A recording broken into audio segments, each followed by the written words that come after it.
그동안 4차례나 재판에 불출석했던 전두환 씨가 이 법원에서 구인장을 발부하자 오늘 결국 출석해서 재판을 받았습니다. 1996년 내란 수괴, 또 내란 목적 살인 등 13개의 혐의로 1심에서 사형을 선고받았던 전두환 씨. 그가 오늘 사자 명예훼손 혐의로 광주법정에 다시 서게 된 것입니다. 역사적인 재판이 광주 민주화 항쟁이 일어난 지 39년 만에 진행되고 있습니다. 우리는 신군부 세력의 최고 우두머리 전두환 씨에 대한 재판이 다시 열리게 된 사실에 대해서 어떠한 의미를 두어야 할까요?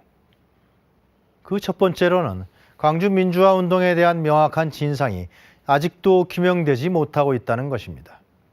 너무나 안타까운 일로서 발포의 최종 책임자가 과연 누구였는지, 헬기에서의 무단 사격이 실제 이루어졌는지 등이 밝혀지지 않았다는 것이죠. 두 번째로는 다시 생각해보게 하는 대한민국의 민주주의 정도입니다. 신군부 세력, 군부 쿠데타 등은 우리 한국의 민주주의 과정에서 있었던 가장 강력한 장애 요소였고 훼손 세력이었습니다.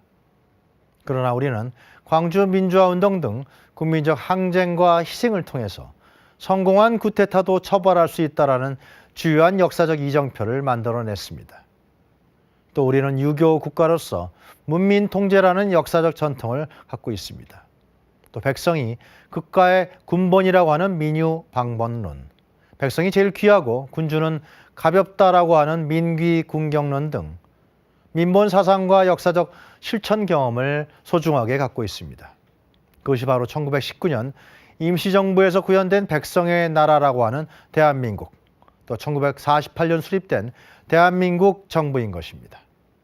그러나 1961년 탱크와 총칼을 들고 감행된 군사정변과 연석되어진 신군부 세력의 권위주의 통치는 우리의 소중한 민주주의 역사와 정통성을 파괴했습니다.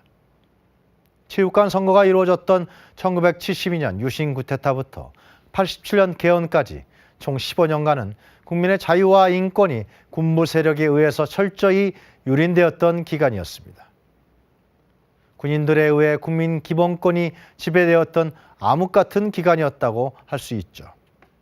그러나 우리는 장기적인 전 국민적 항쟁을 통해서 군부 세력을 몰아냈고 의사적 민주주의를 되찾았습니다. 세계사에 빛나는 민주주의 역사를 국민 스스로가 쓴 것이죠.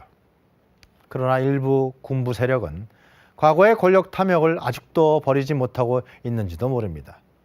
지난 2016년 촛불 국민혁명에 대항코자 검토 모의되었던 기무사의 개헌 문건은 충분히 그들의 저희를 의심할 수밖에 없었던 사건입니다. 신군부 세력의 정점에 있었던 전두환 씨. 오늘 그의 재판을 바라보는 국민의 시선은 다시는 군부의 부당한 정권과 도발은 없어야 한다는 것이고, 아직도 남아있다면 과감하게 잘라버려야 한다는 것이 맞을 것입니다.